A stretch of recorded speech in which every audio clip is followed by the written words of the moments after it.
What's up, Glam Tribe, and welcome back to my channel if you're one of my returning subscribers, and welcome if you're new. I'm so happy you found me. I hope you enjoy your time with me and hanging out here on this channel, and go ahead and hit subscribe if you like beauty content, whether that's tutorials or just discussion topics and also fashion.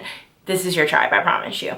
But today I'm going to give you a few ways, actually 6 to be exact, ways to stop messing up your contour and highlighter. I know it can be like the most daunting thing when you're starting out because there's an array of products, but I want you to just take a deep breath and we're gonna say a little mantra with me. I can do my own contour and highlight. I just need to know how not to mess it up. And that is why I'm gonna give you 6 ways that you can stop messing up highlight and contour if you're, or just know how not to if you're completely new to this glam world. Now, this won't be a full tutorial. If you want a tutorial about my full glam complexion routine, like this is for me beat to the gods, I'm gonna stick it in the cards on the screen so you can click into that. I think I'm gonna film like an everyday quick glam session with me, but this is like the most thorough breakdown of how I achieve my contour and highlight, especially in the photos where I look like extra natural.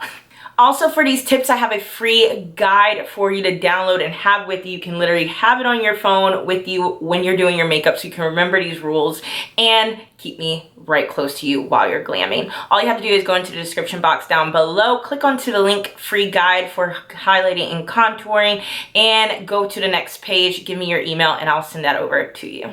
Tip number 1 is to make sure your contour and highlight placement is for your facial structure. Just because you see me contouring my forehead doesn't mean that you necessarily have to. If you have a smaller forehead and you're not a president of the big head club like I am, you're good skipping that bit. Same thing, you want to find your cheekbones. The easiest way is to do like the little fishy face. And you'll see kind of where it divots in. That's like your natural jawbone line forming. So that will be the area where you see I place my contour to just give my face more sculpture. Also, remember the golden rule, highlight is to bring areas of your face out. It's not going to be the same color that you use to conceal blemishes, because if you're putting the lighter color where the blemish is, that jumps out. So really you need about 3 different colors if you're doing cream or concealer, contouring, highlighting. One that will be a few shades lighter, about 1 to no more than 3. You do not want to press that. One that is the exact complexion for blemishes, and one that is about 2 to 3 shades darker for your contour. You can go 4 shades darker. I honestly go very dark, but I know I have to really blend it out.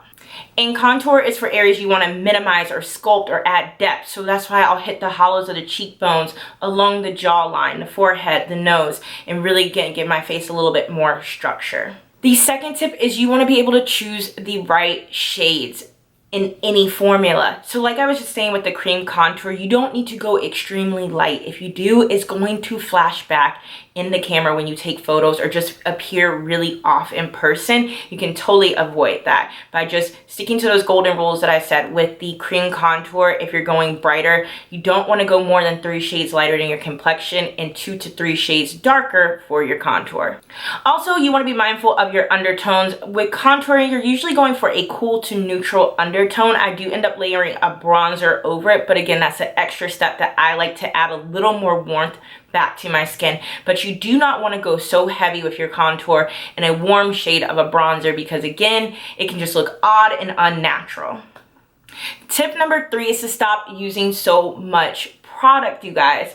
You do not need to spackle it on like nobody's business. It reminds me of when my grandma was teaching me how to cook and I wanted to learn how to boil rice, and she's like, don't go too crazy with water and have too much, because then it's harder to remove it. You want to add the right amount, maybe a little less, and add more if you need it. Same thing for makeup. So when I apply like my concealer, I'll do kind of 1 layer, blend it out, and then I'll see, okay, is that highlighting enough? Okay, great, then I'm good. If not, I can add a little bit more. But if I start off with way too much, then I'm going to spend so much time blending and trying to disperse it and tweak it, and it can end up a hot mess.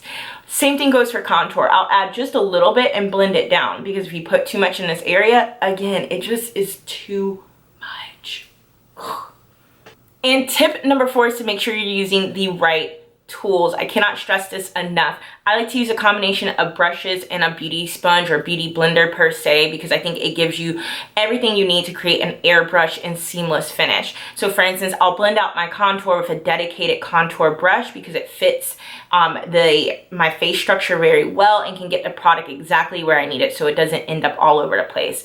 Same thing if I'm doing nose contour. I'm using a smaller brush, that way I'm defining it out, I'm not making it too much of a statement, and again, I can gracefully blend it away. And as always, I'm a holy grail, literally, I was just using this beauty sponge fan. It really helps you press the product into the skin, hide any lines of demarcation, so that way you get a seamless finish.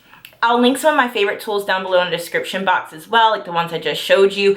And I actually have a tools video all about eyeshadow brushes. If you need some help, I'll put that in the cards on the screen too for you.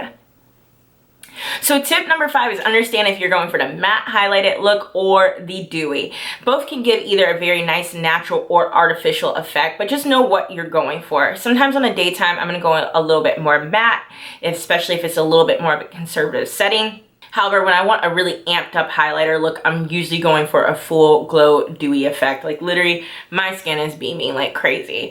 I'm going to stick in a clip as well here. Usually your whole process will start to cater for the more matte highlighting and contour effect, and then you'll top it off with the product of your choice to give you a more dewy, hyped up glow. Tip number 6, which is the final one, is just know how to use the correct formula in the right way. It will save you a lot of time, trial and error, and frustration. So for instance, with highlighters, there's an array of formulations. You have your liquid highlighters. So I have this one here from Cover FX. You have also your pressed powder or more of your palette types, and then also your loose highlighters. I have them all. Like I have here the Jaclyn Hill palette, which I recently did a review on. And this is an example of a pressed powder or baked highlighter formula. I also have an array of loose highlighters. These are like little secret gem weapons in my makeup, because these and also the liquids can transform in so many different ways. You can pack any of those into a lotion or to a primer to give you an overall glow. However, generally speaking, you do not want to layer a liquid highlighter over powder foundation or once you have your face completely set, because it can disrupt your makeup completely. I like to use these underneath foundations just to give a little hint of a glow from within, or like I said, mix it into a primer or your foundation totally to give you a good luminous glow.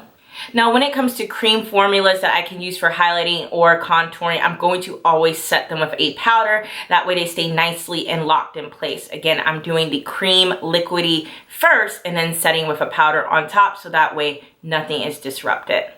So that's it. Those are all 6 tips. I hope you found them super helpful, and I know you will use them, and it will be super easy to reference them if you go ahead and get into the description box and download that free guide. That is a gift from me to you, so that way you never have to struggle while you're glamming. Now, I totally enjoyed our time here together. I have to run, like I literally have to go to work. But I hope you go ahead and hit subscribe to join the tribe and hang out with me really soon. Let me know in the comment box down below what tip you found the most helpful as well, or you could just pop in and say hey to me, and I'll be doing some more themed tip videos like this in the future for everything beauty and fashion. Until next time, I will see you soon. Bye, and thank you so much for hanging out with me.